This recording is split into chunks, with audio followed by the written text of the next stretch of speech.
This video will guide you through how to wrap text around an image in Canva. Start by opening your Canva design. Click on the Text tab and type your desired text. From there, choose your preferred font and customize it as needed. Adjust the size, the color, or alignment to make the text fit perfectly with your design. Next, add an element to your canvas. For example, we'll use a graphic such as the moon, so we'll click the Element tab and type moon. Once you've selected our graphic, click on it and we'll add the graphic on the canvas. How to do it? First, click on the graphic, then click on the position in the top left corner and select backward. This will place the graphic behind your text, creating the bottom layer of the sandwich.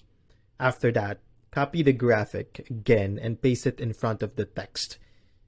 Make sure the size and position perfectly aligns with the graphic at the back.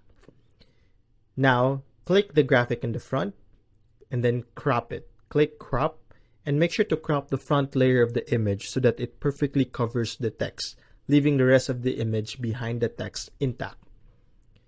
Just adjust the crop to ensure that the image and text blend seamlessly.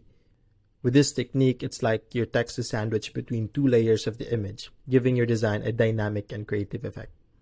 And that's how you wrap text around an image in Canva.